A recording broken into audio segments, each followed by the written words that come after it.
Boa noite, Nordeste. Hoje é segunda-feira, 28 de agosto de 2017. Estamos iniciando mais um Frente a Frente pela Rede Nordeste de Rádio. São mais de 40 emissoras ligando o Nordeste do litoral ao sertão. A cabeça de rede é a Rádio Folha, aqui no Recife. A participação de Mônica Moraes e a sonoplastia de Aldi Júnior. Nas redes sociais, Max Menezes. Quem gosta de política, fica aqui com a gente até às 19 horas.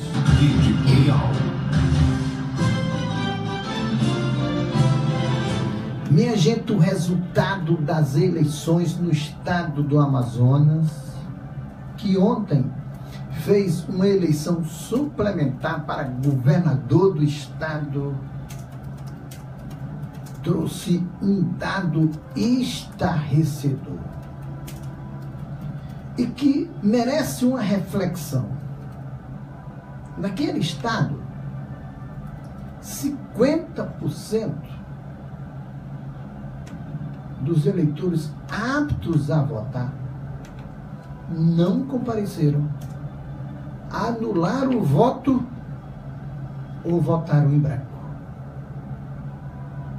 Metade do eleitorado, minha gente.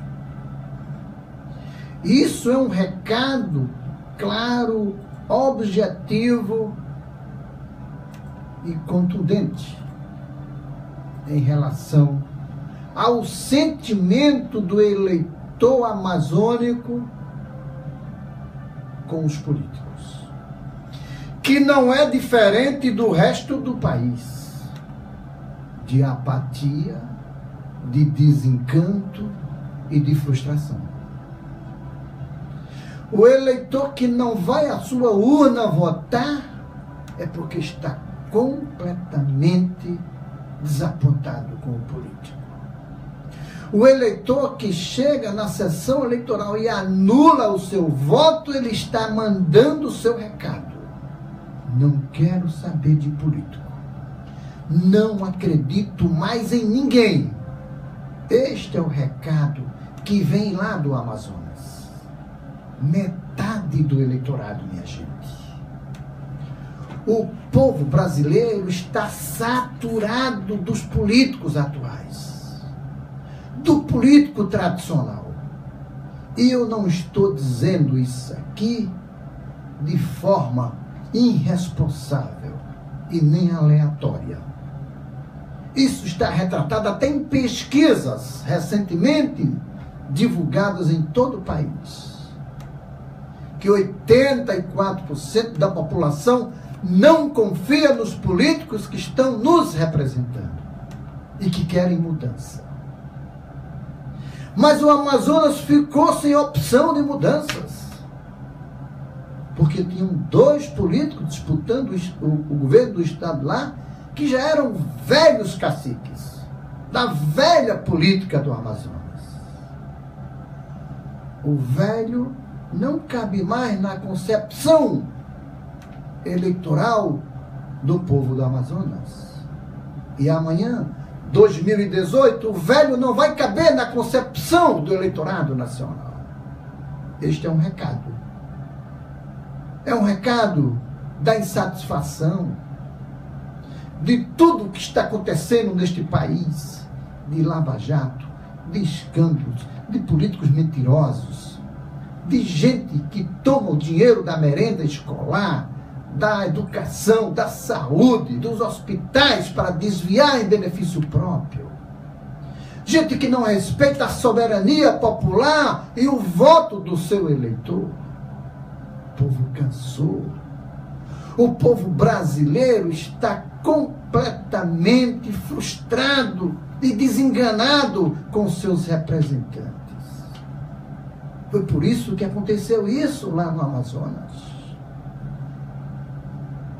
50%, minha gente. E um dado mais estarrecedor ainda.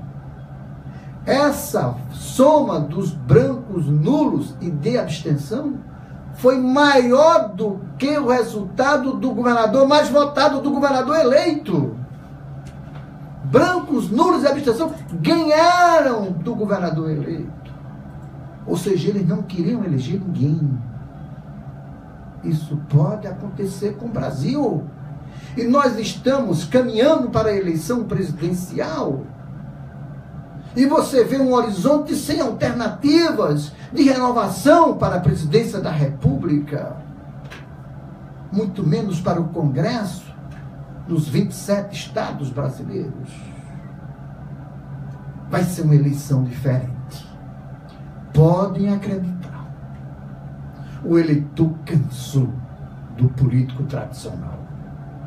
O novo, aquele que não tem vícios, aquele que vai surgir como uma opção de mudança deste país, do comportamento da política tradicional, da mudança de página da ética e da moralidade, este sim pode ser uma alternativa para o país, para o seu estado, onde você vai eleger o seu governador, onde você vai eleger seus 2 senadores, seus deputados federais e seus deputados estaduais. Oxalá isso não aconteça em 2018. Mas essa lição que vem lá do Amazonas é realmente preocupante. Esta eleição de 2018 vai ser uma grande incógnita e vai ser o maior recado da insatisfação do povo brasileiro com seus políticos. Quem viver, verá. Ele conhece de política, ele diz a verdade, abraça as causas do povo, ele diz a verdade. Magno Martins falou, tá falado. Magno Martins falou. É hora de notícias. O ministro Luiz Roberto Barroso, do Supremo Tribunal Federal, acolheu o pedido da Procuradoria-Geral da República e autorizou a abertura de inquérito para investigar o suposto envolvimento do senador Renan Calheiros, do PMDB alagoano, com um esquema de corrupção que agia no Fundo de Pensão dos Funcionários dos Correios, o Postales. Barroso deu 60 dias para a Polícia Federal investigar o caso.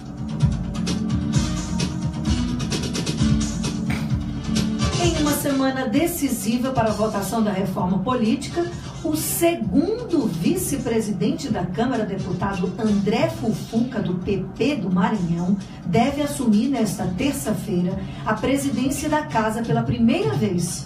O presidente da Câmara, Rodrigo Maia, vai assumir interinamente o comando do Palácio do Planalto na terça, em razão da viagem de uma semana do presidente Michel Temer para a China. O PMDBista vai ao país asiático para apresentar um novo programa de privatização que inclui Eletrobras, aeroportos, rodovias e a Casa da Moeda. Na comitiva presidencial vão ministros e pelo menos 6 deputados, entre eles o vice-presidente da Câmara, deputado Fábio Ramalho, do PMDB de Minas Gerais, que deveria assumir o comando da Casa Legislativa no período em que Maia estiver despachando no Planalto. O Procurador-Geral da República, Rodrigo Janot, apresentou uma ação direta de inconstitucionalidade ao Supremo Tribunal Federal para anular dispositivos da reforma trabalhista sancionada em meados de julho pelo presidente Michel Temer. A alegação de Janot é que os trechos da legislação que alterou a consolidação das leis trabalhistas impõe, por exemplo, restrições ao acesso gratuito à Justiça do Trabalho para aqueles que não comprovarem renda suficiente para arcar com os custos de ações. A ação foi apresentada ao Supremo na última sexta-feira, mas ainda não tem relator escolhido. A senadora Gleisi Hoffmann, do PT, prestou depoimento nesta segunda-feira ao Supremo Tribunal Federal e negou as acusações contra ela na Operação Lava Jato, afirmando que não há provas. Gleisi também se disse vítima de perseguição política. O depoimento da senadora durou pouco mais de 1 hora e foi prestado na ação penal do Supremo Tribunal Federal, na qual Gleisi é ré pelos crimes de corrupção passiva e lavagem de dinheiro. Segundo a acusação do Ministério Público, Gleisi, o marido dela, o ex-ministro Paulo Bernardo e o empresário Ernesto Kugler Rodrigues pediram e receberam 1 milhão desviados do esquema de corrupção que atuou na Petrobras. O Ministério Público Eleitoral quer que as provas colhidas na ação de cassação da chapa Dilma Rousseff-Michel Temer sejam incluídas em 2 processos contra o PT e o PP, que tramitam no Tribunal Superior Eleitoral. Os partidos temem a incorporação de novos elementos de prova, entre eles depoimentos de delatores da Odebrecht aos processos, que podem levar à suspensão de recursos do fundo partidário e até mesmo à extinção das siglas. PT e PP são alvos de investigação do TSE a partir de suspeitas de que foram financiados por recursos provenientes da Petrobras, com pagamento de propina travestido de doação, conforme acusações do ex-diretor de abastecimento da estatal, Paulo Roberto Costa, e do doleiro Alberto Youssef. Você está na Rede Nordeste. Esse Fufuba, como é? Fufuba? Fufuba.